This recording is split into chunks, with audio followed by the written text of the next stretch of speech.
Pathfinder classes में आपका स्वागत है। प्रीपोजिशन आपका चल रहा है। प्रीपोजिशन में कल में दो प्रीपोजिशन, आपको कंफ्यूजिंग पेयर का दो प्रीपोजिशन पढ़ाया था। आज भी मैं आपको कंफ्यूजिंग पेयर में ही दो पढ़ाने जा रहा हूं। पहला होगा, यानी ये 2 नंबर है, पहला इसमें है बिसाइड, और इसी का जो कंफ्यूजिंग पेयर होता है वो होता है बी साइड्स।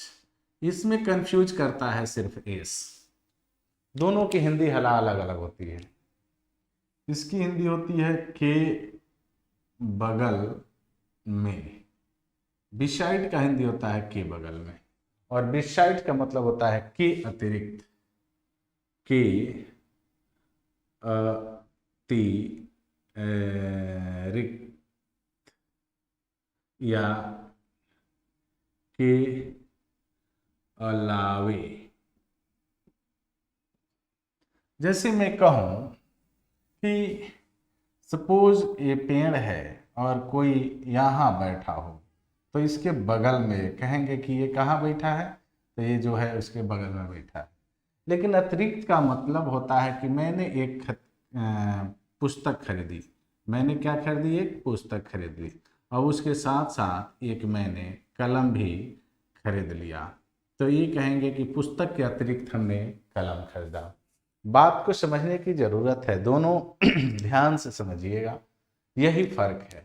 जैसे अब जब फिलर हो, जब भरना हो, तो थोड़ा सतर्क होकर भरेंगे। जैसे कहें कि ही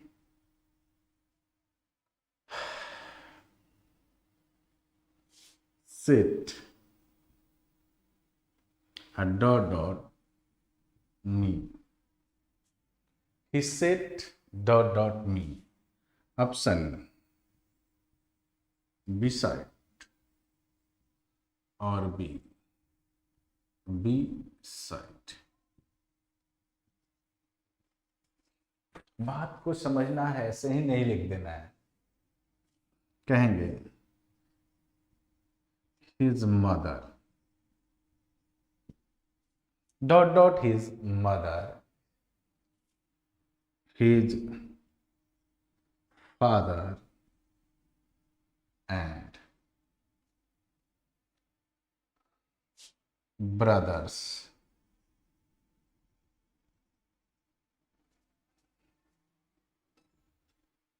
and brothers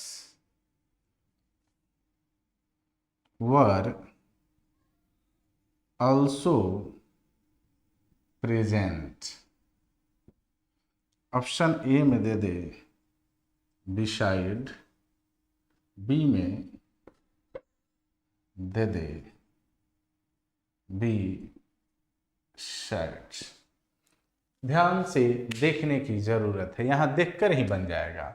कह रहा है कि ही सेट यानी बैठा था, तो बैठा था तो बगल की बात हो रही है, तो जब बगल की बात आ रही है तो डिसाइड हो जाएगा, आंसर बी हो जाएगा।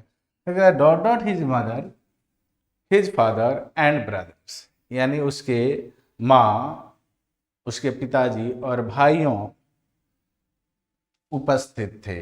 यानी के अलावे ये लोग भी, माने उसके मदर के अलावे, भाई के पिता के अलावे उसके भाई लोग भी उपस्थित थे। तो यहाँ हो जाएगा बिसाइड्स, यहाँ वाला हो जाएगा बिसाइड्स, और यहाँ वाला हो जाएगा बी साइड। ध्यान देना है, आपको सेंटेंस पकड़ में आनी चाहिए, क्योंकि दोनों का अर्थ यहाँ अलग होने जा रहा है। अगर नहीं होगा तो गजन दिक्कत हो जाएगा, उल्टा भर दीजिएगा, और उल्टा भरिएगा तो उल्टा ही नंबर मिलेगा। और 3 नंबर फिक्स्ड होता है यहाँ से, ये बात को आप समझ लीजिए।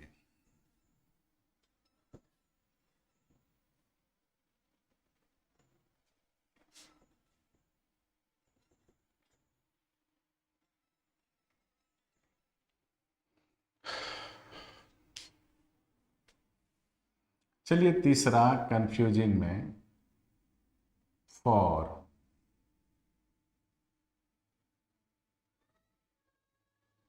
सिंस और फ्रॉम।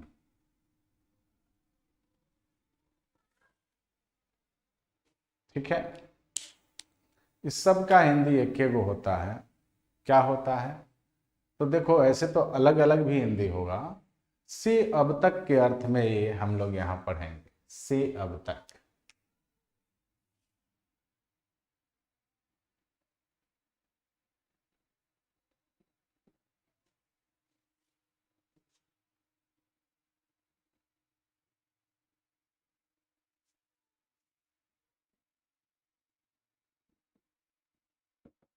ये कंफ्यूजिंग है। वैसे फॉर का प्रयोग और के लिए के भी होता है, सिंस का प्रयोग के बाद में भी होता है, चूंकि भी होता है, लेकिन हम लोग कंफ्यूजिंग पढ़ रहे हैं, यानी कहीं ना कहीं कंफ्यूज है, उसके अर्थ में हो, बनावट में हो, कहीं ना कहीं होगा। चलिए, तो सबसे पहले फॉर का प्रयोग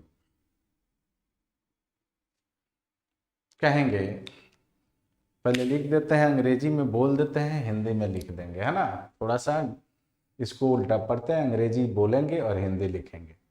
कह रहा है कि for is used, for is used before a noun, before a noun, denoting a period of time, denoting a period of time, with all the sentences, with all the sense, हर मामले में ये क्या करे, इसका प्रयोग किया जाए पीरियड ऑफ टाइम के लिए। मैंने कहेंगे फॉर का प्रयोग पीरियड ऑफ टाइम, समय की अवधि को व्यक्त करने के लिए किया जाता है। देखिए, फॉर का प्रयोग समय की अवधि, और समय की अवधि क्या होता है? जैसे मैं कहूं कि मैं 2 घंटों से पढ़ा रहा हूं, तो 2 घंटों से या निश्चित नहीं है कि कौन सा 2 घंटा, ठीक है। अब ये याद रखना होगा, यानी पीरियड ऑफ टाइम का मतलब क्या होता है, उसमें अवधि का पता चलता है, उसमें निश्चित समय नहीं दिया होता है। जैसे मैं कहूं कि I have eaten nothing for a long time, I have eaten nothing a long time. ध्यान से देखो, यानी यहां बता रहा है कि आई हैव ईटन नथिंग। अब ये जो लॉन्ग टाइम है, तो यहां आपको फॉर लगाना, फॉर अ लॉन्ग टाइम, लंबे समय से। अब लंबे समय मतलब व्हाट, 2 घंटा, 4 घंटा, 10 घंटा, ये कुछ पता नहीं है। यानी 2 बजे से 4 बजे से, 2 संडे से, मंडे से, ये कुछ निश्चित नहीं है। तो जब निश्चित नहीं है लॉन्ग टाइम, यानी अवधि भी है, कहीं शुरू हुआ होगा, कहीं तक चल रहा होगा, और उसके बीच की बात कर रहा है कि मैं लंबे समय से कुछ नहीं खाया हूँ। तो जब नहीं खाए हैं, तो यहाँ लंबे समय की बात है, यानी पीरियड ऑफ टाइम का बात है, तो क्या लगा देंगे, फॉर लगा देंगे। जैसे एक और वाक्य को देखते हैं, जैसे मैं कहूं we have been, we have been playing, we have been playing cards for 2 hours, 2 घंटों से, 2 घंटों से। तो कौन से 2 घंटे पता नहीं चल पा रहा है, यानी यह जो है, ये जो है पीरियड ऑफ टाइम को दर्शाता है, और पीरियड ऑफ टाइम को दर्शाने के कारण ही हम वहाँ फॉर का प्रयोग किए हैं। क्लियर हो गया। तो फॉर का प्रयोग कहाँ करेंगे? जब समय की अवधि के बारे में बतानी हो, जब कभी समय की अवधि की बात करनी हो तो हम वहां फॉर का प्रयोग करते हैं।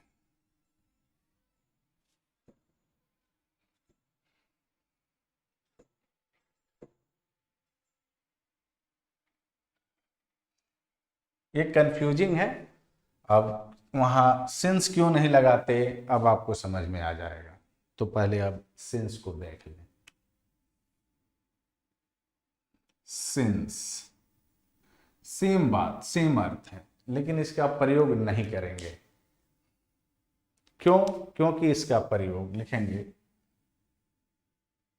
इसका प्रयोग पॉइंट ऑफ टाइम, निश्चित समय, निश्चित समय को दर्शाने के लिए किया जाता है। निश्चित समय। अब निश्चित समय क्या होता है? देखिए, निश्चित समय जैसे घड़ी का समय जो दिया है वो सब निश्चित समय है। कोई कैलेंडर का टाइम दे दिया जाए, दिन दे दिया जाए, ये सब निश्चित समय होता है।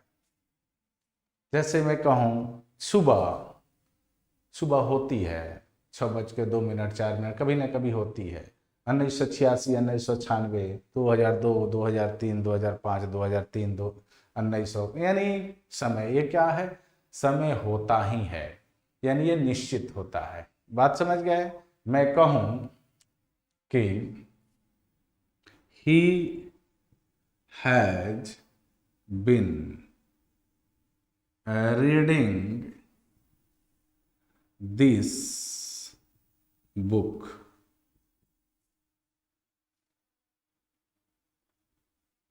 Monday, और दे दें यहां फॉर और सिंस।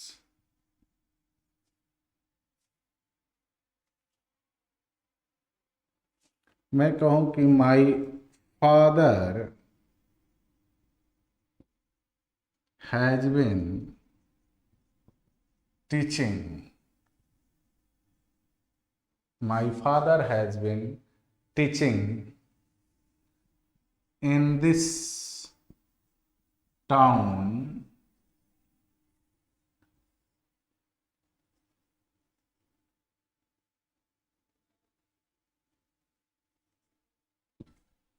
और फिर ऑप्शन दे दें फॉर सिंस। दो बेकार देगा, एकदम उल्टा देगा, दो नियरेस्ट देता है, समझने की जरूरत है। अब ये जो बात कर रहा है मंडे का, तो कहीं ना कहीं तो यह है समय लिखा है, ये निश्चित है, तो सिंस लगाएंगे। ये 1986 निश्चित है, इसीलिए सिंस लगाएंगे। अब आप गौर कर लेंगे कि सिंस का प्रयोग कहाँ करेंगे और फॉर का प्रयोग कहाँ करेंगे। क्लियर हुआ? आगे बढ़ते हैं। तीसरा, from.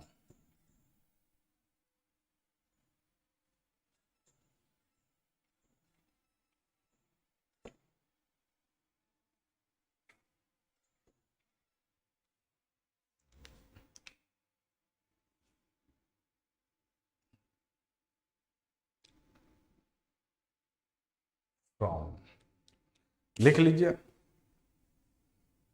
From is used, from is used, from is used before a noun, before a noun और phrase denoting a point of time, point of time.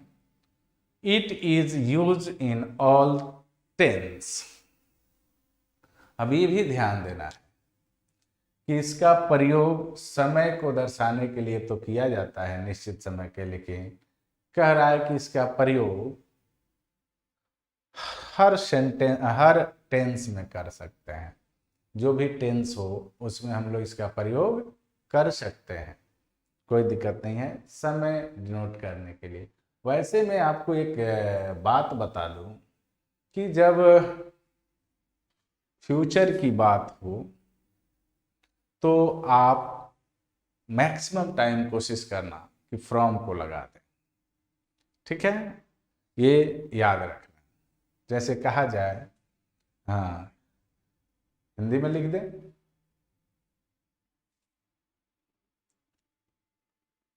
इसका प्रयोग पॉइंट ऑफ टाइम, निश्चित समय को व्यक्त करने के लिए किया जाता है। ठीक है, और इसका प्रयोग सभी टेंसेज में किया जाता है। जैसे कह दे कि will your school, will your school remain closed? Will your school remain closed from 16th of May, 16th of May, यानी क्या 16th मई से आपका जो स्कूल है क्या बंद हो जाएगा? तो ये निश्चित समय है 16 मई, दे दिया कि नहीं, ये ध्यान रखना होगा। और ऐसे भी कह सकते हैं इसको कि 16 मई टू, मान लीजिए हम इसको बढ़ाना हो तो कहेंगे will your college remain closed from 20th May to 28th May। ये भी निश्चित समय है, तो जब ये निश्चित समय रहता है तो हम लोग इसका प्रयोग करते हैं। ठीक है, आइए सिंस का एक और प्रयोग है जो यहाँ आप समझ लीजिए। हालांकि कंफ्यूजिंग से थोड़ा सा हटकर हो जाएगा, लेकिन फिर भी समझ लीजिए, बाद में याद आएगा या नहीं आएगा, अभी इसी को समझाएंगे।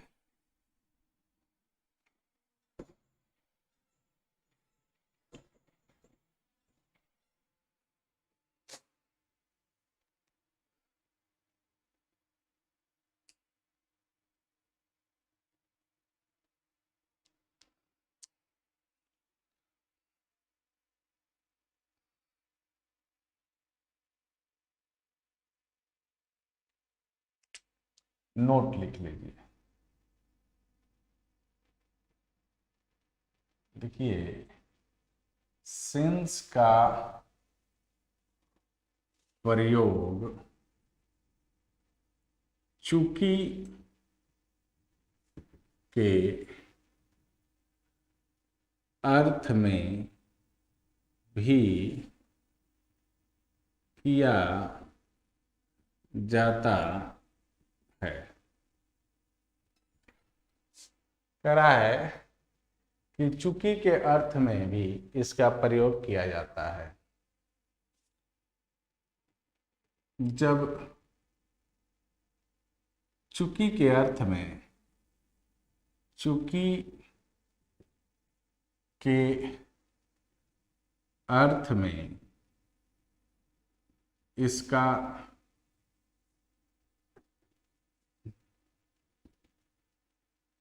प्रयोग होता है तो यह प्रायः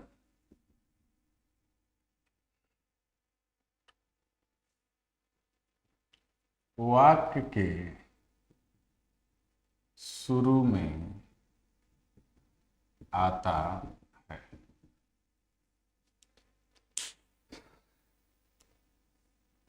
जैसे since he was ill, since he was ill, he cannot go there.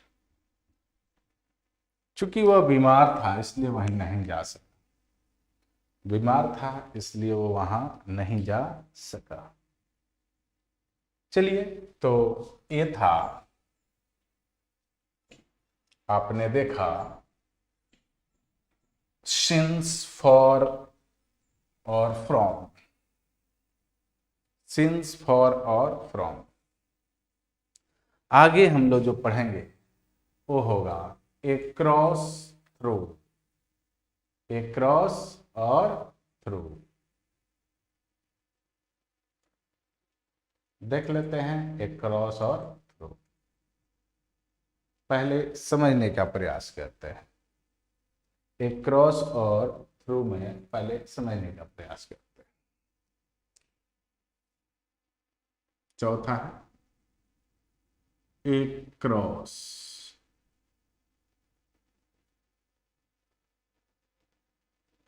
यहां लिखते हैं ROUGH, थ्रू।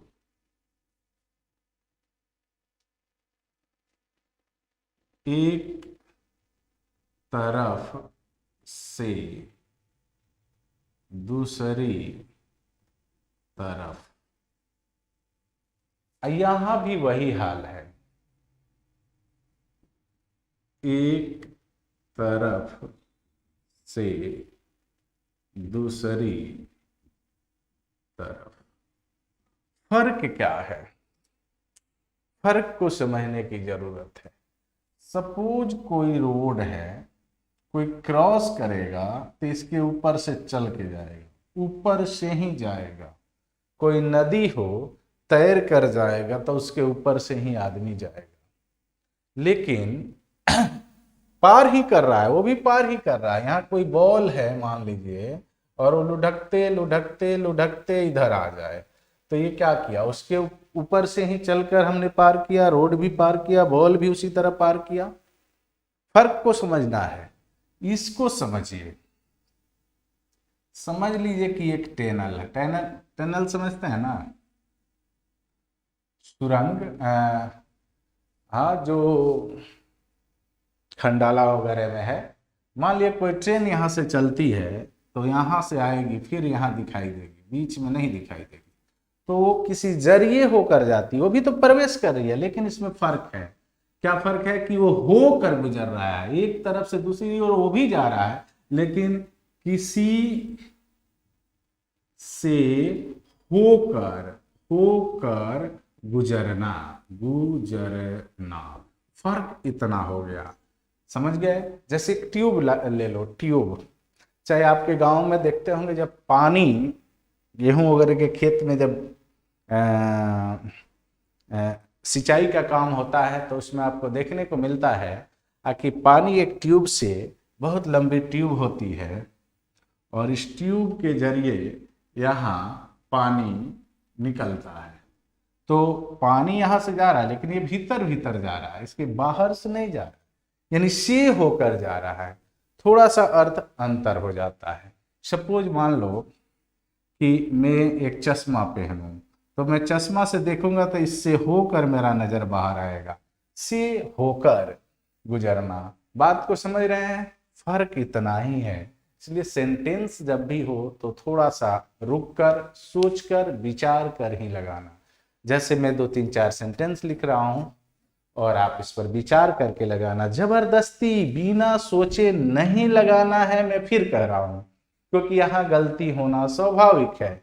मैं एक बार और समझा देता हूं। जैसे कि मान लो कोई नदी है, सपोज मान लो कि ये नदी गई है, मैं तैरने का काम करता हूं, कोई व्यक्ति है वो अब क्या कर रहा है, इस पर तैर रहा है, तैर रहा है, तो इसके उससे होकर नहीं ना जा रहा है, उसके ऊपर ऊपर जा रहा है, यानी ऊपर ऊपर तैर कर जा रहा है। लेकिन यहां मान लो कि देखे देखे कि इस टनल से होकर गुजरा, ये पानी होकर गुजरा, छोड़ो एक बात और समझ लो।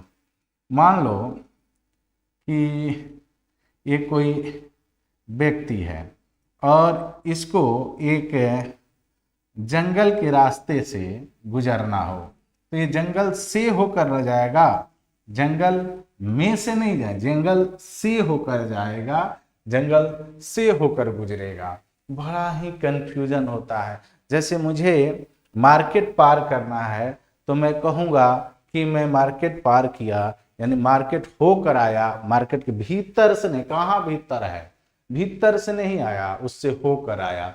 थोड़ा सा अर्थ में अंतर होता है। अगर मेरे इस फिगर को आप ध्यान में रखे होंगे तो बन जाएगा, और नहीं रखे होंगे तो आपके लिए मुश्किल खड़ा करेगा। फिर भी समझ गए होंगे तो अच्छी बात है। इसका क्या करेंगे, स्क्रीनशॉट ले लीजिए या फिर इसको फिगर को जरूर बना लीजिएगा अपने कॉपी पर। मैं कुछ क्वेश्चन अब आपको दे रहा हूं।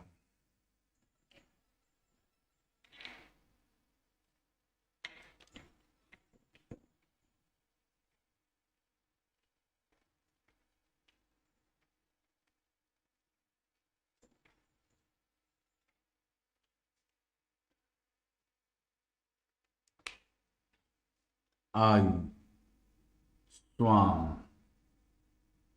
the river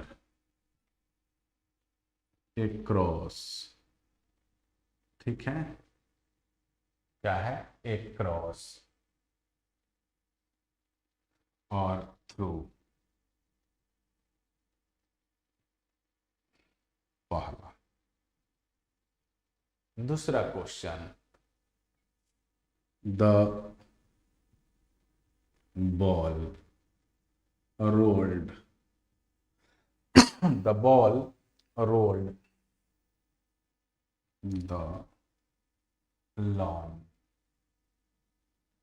छोटा बगीचा।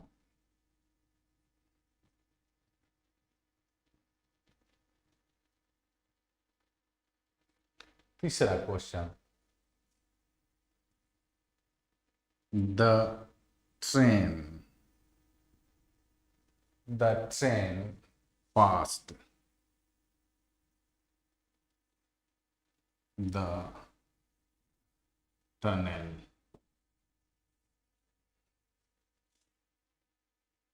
across और through। क्लियर है?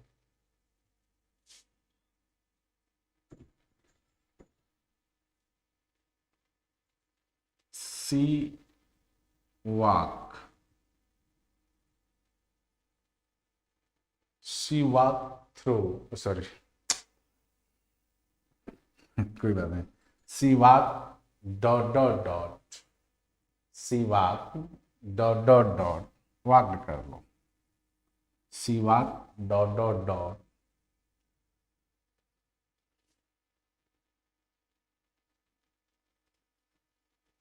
forest to get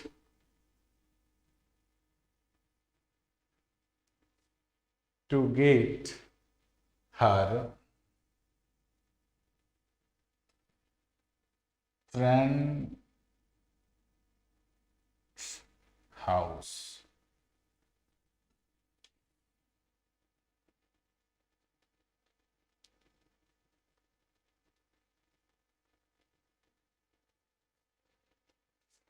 बढ़िया से पहले इसको उतार लीजिए और उतार कर आप हमको बना कर दिखाइए। अब बना कर दिखाना क्या, कैसे दिखा पाएंगे, आप उस पर डाल देंगे कि क्या हुआ, अपना अपना बाद में देख लेना। ऐसे मैं बता दे रहा हूँ आंसर, नहीं तो बाद में बस ये स्वाम किया है तो नदी को तैरा होगा तो उसके ऊपर से होके ही गया होगा तो एक क्रॉस हो जाएगा।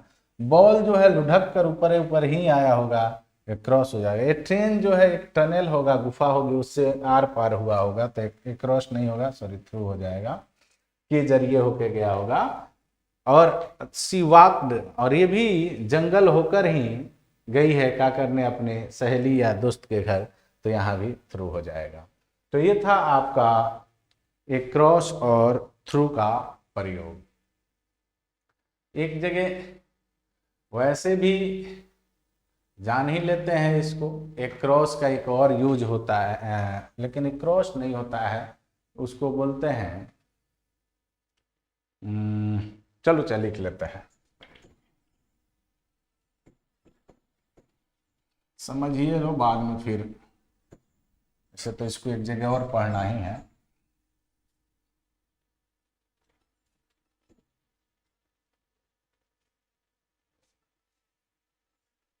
उसी का है, इसका प्रयोग किया जाता है उस पार के अर्थ में, उस पार के अर्थ में। अब यहां हिंदी हो जाएगा उस पार।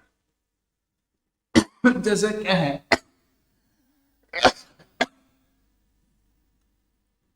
he was waiting for me the road। अब ए रोड है, रोड के इस पार कोई इंतजार कर रहा है तो ऊपर से न होके जाएगा, अगर जाने की बात भी होगी तो। यहाँ आप ज्यादा दिमाग नहीं लगाएंगे, क्या हो जाएगा आंसर, एक क्रॉस हो जाएगा। समझ गए, उसको अंदर से थोड़े जाओगे यार, क्लियर है। चलिए, तो एक क्रॉस यहाँ था, तो हमने देख लिया। और इस वीडियो में हम लोग जो भी प्रेपोजिशन पढ़े हैं, बड़े ही इंपॉर्टेंट प्रेपोजिशन है। चलिए फिर मिलते हैं अगले वीडियो में, तब तक के लिए goodbye, best of luck.